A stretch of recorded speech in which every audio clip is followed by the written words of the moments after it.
Yeah, so I think it's important first to talk about the different classes of separations. One is this deferred resignation, which I think it's reasonable to assume that you agree to resign and that you were provided some sort of severance for some specified period of time. That level of detail I don't have. It's based on per agency, so we just don't have that sort of insight and detail available. That's one class. Then there are another class of separations for people who were separated from their federal job due to probationary period, and there is language in some of these letters that says that cite to performance.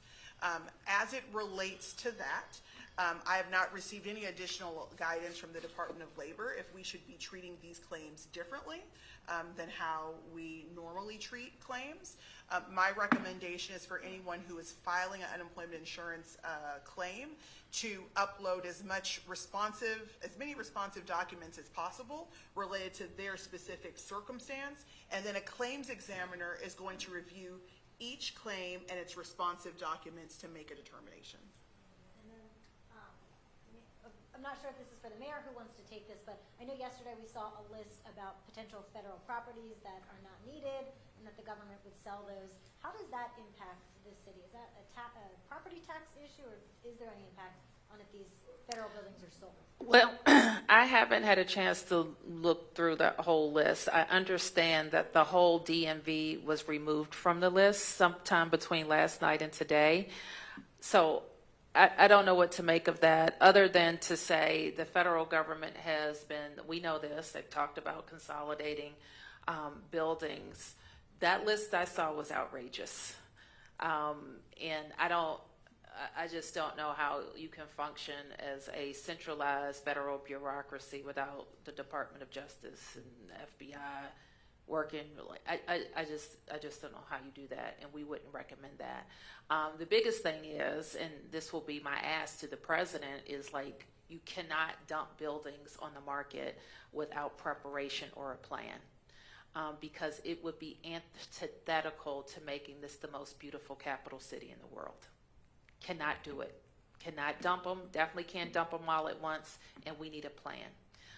So that's what I would say about that. I don't know if there's anything else to add, Nina. No, I mean, look, this is an opportunity over the long run to privatize and generate tax revenue from these buildings. That's the positive. But how we implement it and how we work together is incredibly important. We've got great examples in this city of the yards, which is a major federal asset that's been converted over time, last 20 years, very highly income producing for the city. So that kind of partnership, very important, and renders great benefits to the city and to the federal government. But as the mayor said, planning this and collaborating together on how we do it so that the private market can absorb it is very important. Yeah. Hi, Mayor Bowser. Hi. Gabe Cohen from CNN.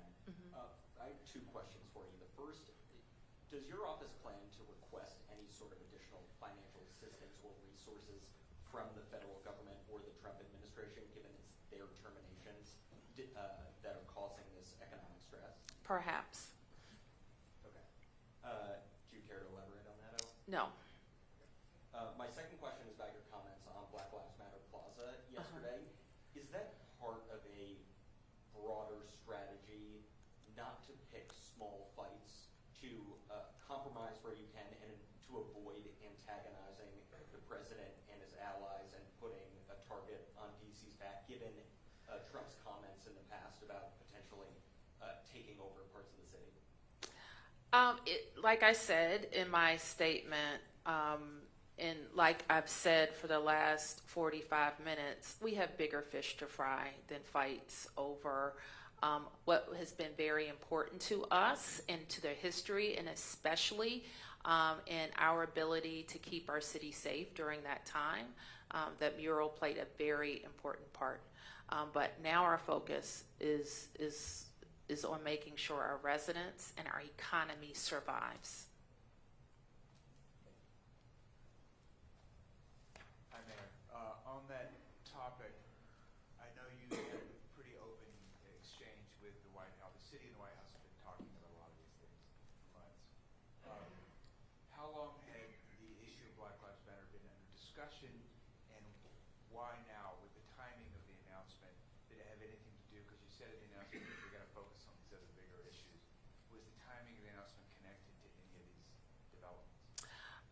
Well, the timing was the Washington Post asked us a question, so we responded. That was why the timing. My intention was to announce this with our next America 250 Commission meeting, which will be later this month. So while the announcement came a little bit sooner than I had planned, the decision had been made.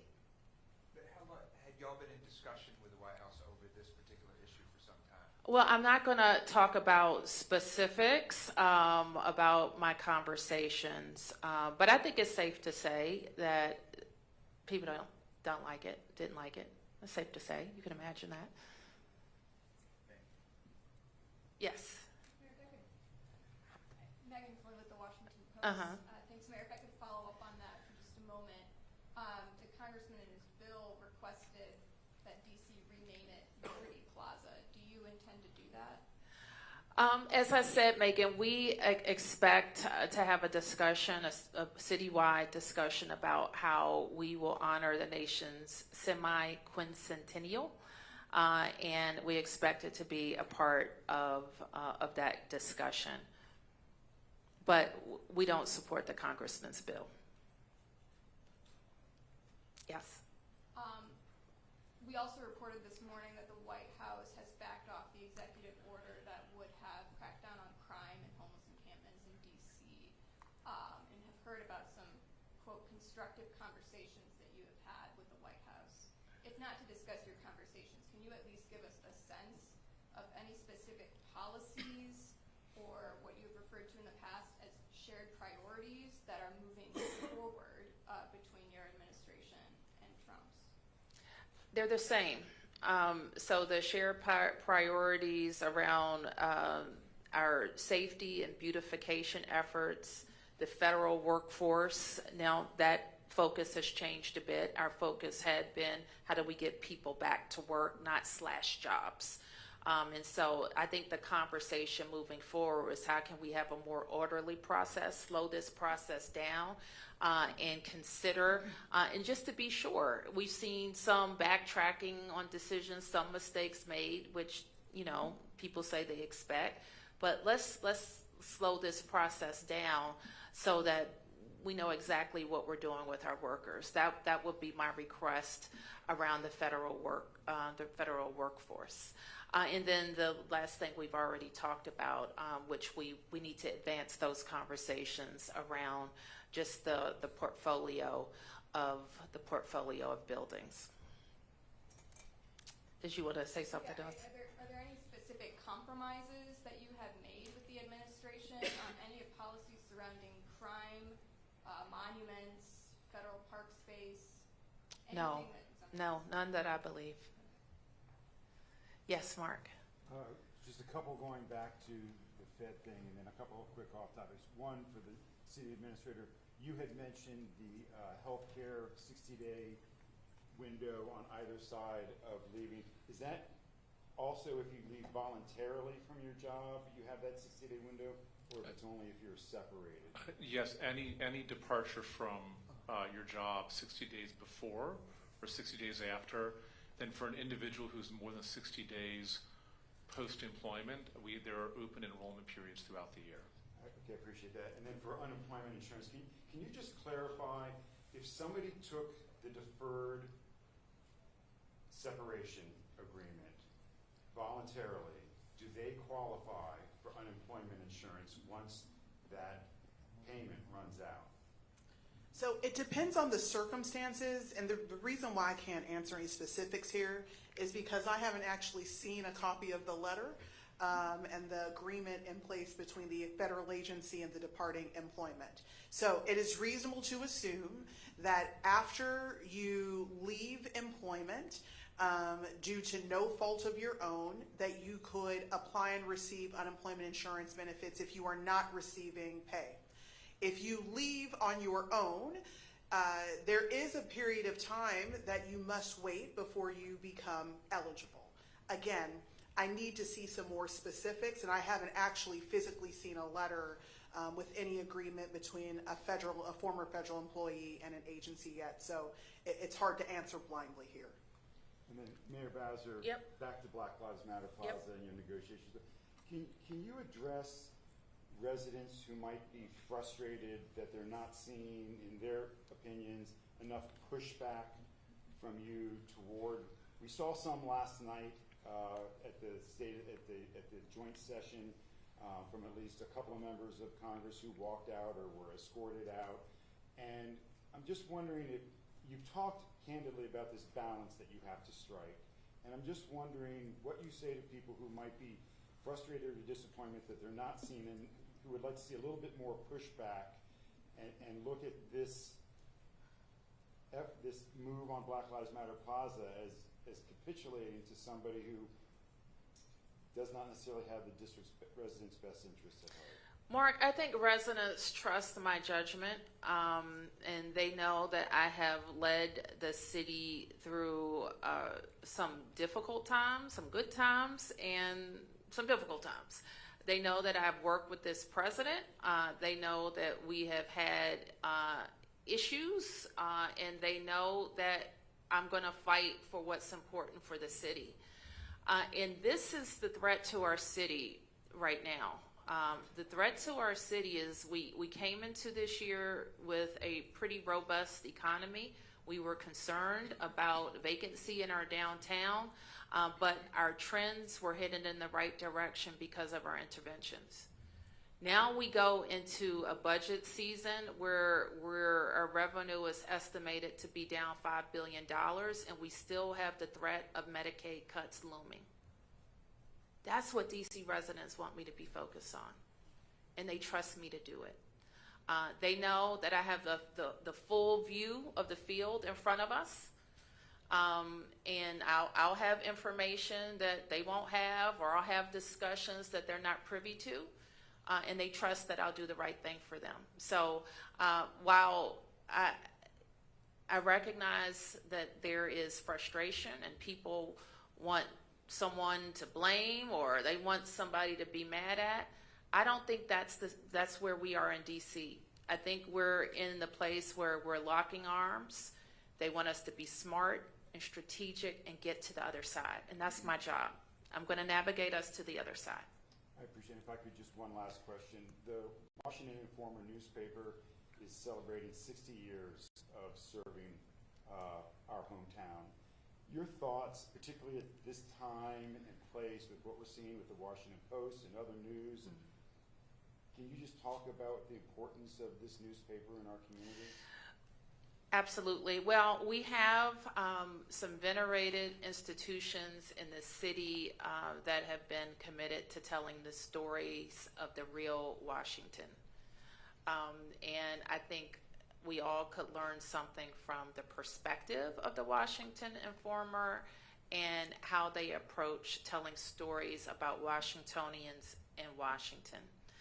So yes, we're the nation's capital. We're the seat of the federal government. We've built an amazing infrastructure to support the American workforce, but 700,000 of us live here. Some of us were born here. Others move here, and people want to stay here.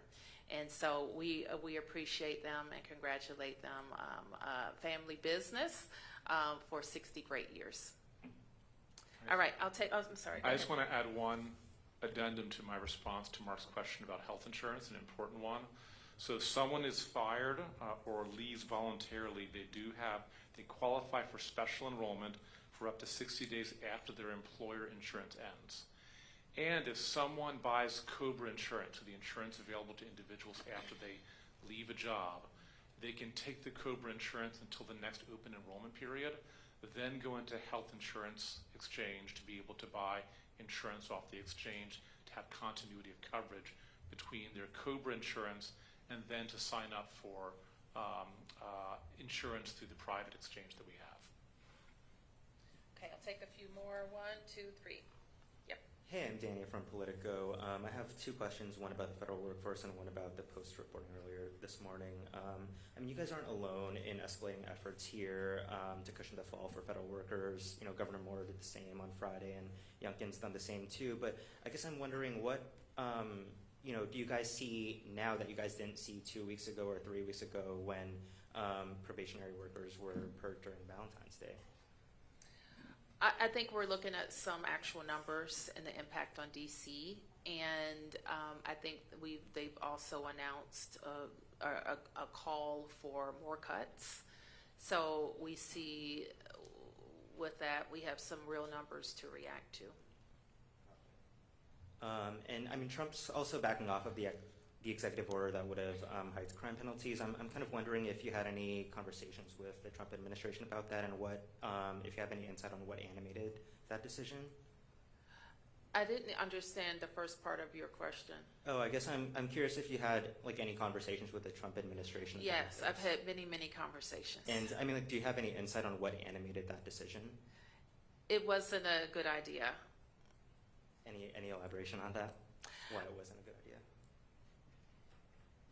Well, it's hard for me to say what, because we were never really presented with what the what was. Do you follow me? And so you're asking me to comment on a executive order. I think that had been some issues around safety and homelessness had been discussed, but we work in cooperation on those issues anyway. Okay, Kate Ryan, WTOP. 2 quick questions. Yeah. Has the Trump administration said to you, we will not touch home rule? And second question for Ms. Morris Hughes, you mentioned that some of the difficulty in getting timely responses on verifying the job status of workers is at the federal level. When you go back to the feds and go, hey, can you verify this? Are you concerned? Is that a result of the cuts that they've made? Yeah, so I won't speculate as to what the reason is. You should know procedurally, we give all employers 10 days to respond to our request to verify employment and wages. So can't speculate to the what and the why and the who. All I know is that my team is laserly focused on the number of people who are without employment, and I have directed them to do whatever they need to do within our process and procedure to get the confirmation so we can issue a payment. And to your first question, until we become a state, we always have to be worried about interference with our limited self-government. So I would say I would never not be worried about it. Never not be. You know what I mean? Yeah. Yes, the double negative. Mayor Rebecca with 7 News. 2 quick questions. One following up on this potential executive order and the mayor potentially backing off. Do you think that's actually happening? Do you think he actually is backing off? Yes, I do. And is there, if you can elaborate on what makes you trust him? This is what I know, and I only, you asked me that question today, it could be a different answer tomorrow. So let me put it that way. I know that and I always make the case for DC. I always do. We have an amazing team. Our team has worked hand in hand with the community, with the council, to drive down violent crime. And I want to emphasize this point because I do believe that the president, and I've said this before, especially as it relates to crime and homelessness, had a picture of the DC that he left during COVID.